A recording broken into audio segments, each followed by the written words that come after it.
ready for a rest? A reset? When it comes to resolutions this year, don't forget about upgrading your professional life as well. My next guest is a behavioral therapist with all of the tips on how to take control of your career in 2024.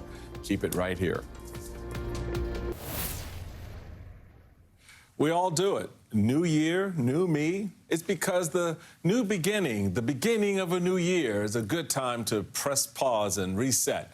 While many use this time to finally start eating healthier, working out more, or finally drinking more water, okay, yeah, I got to put that on the list, this could be your chance to reassess your professional life as well, your goals, and maybe take the plunge on a new workplace.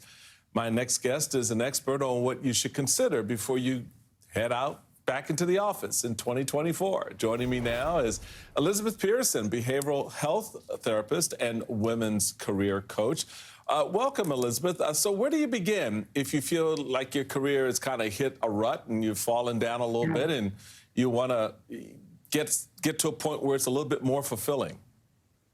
I think it's really important, Michael, to check your belief system first, because you can go out on a job search, but if you don't really believe that you deserve better than your current job, you might not have a lot of luck. So I always say, really look inside yourself. Do you really believe that you deserve to earn more, that you deserve more responsibility? Are you battling with some imposter syndrome? I don't know about you, Michael, but I definitely have throughout my career. I've thought, I can't do that, or I'm kind of a fraud, or this or that. So I think it's really important to first start internally and decide, do I really believe that I can do this? And then I think it's important to get a support network. So I always say, if you can afford it, get a coach. There are so many really affordable coaches out there, because this is going to be a journey that you're going to go on in trying to change your job. And I think it's important to have a support network. And if you can't find a coach that's reasonable enough or fits in your budget, you can get a book like mine, Career Confinement, under $20, and it can help guide you through the process.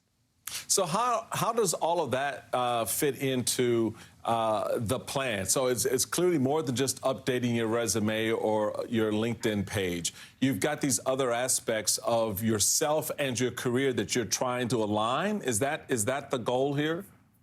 I think so. I think that it's really kind of this blending of how you're vibrating, your energy, if you will, not to get too woo-woo, but then also this really tactical stuff. So I think one thing that you can do if you're kind of unclear, you just know you don't like your job, but you're not totally sure what it is you want to do, I always say follow your jealousy. And I mean this in the sense of look around you. Are there colleagues that are doing jobs that you would like to do, or friends, somebody in your family, and you always think, man, I wish I could have a job like theirs?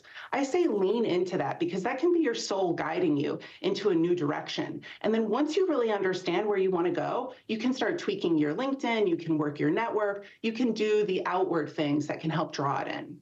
So what do you do if you don't want to leave your job but you kind of want to make it a little bit better? You want to make some changes where you're currently working? What are your options there? I say always have transparency with your boss. I think telling them that, hey, I'd like to make some sort of tweak here because I'm spending 8 hours a day, maybe on Zooms that aren't good for me. I'm not feeling my most productive. There's this great online quiz, too, about finding your zone of genius. And I think that you can decide, I want to do more of X or Y, and then talk with your boss about that and really kind of renegotiate the terms of what you're doing, and then also habit track. This is great. This is a great way to kind of take note of what you're focusing on and spending the most time on during the day. Focus wheel is another great way to kind of harness your energy towards what you want versus what you don't want.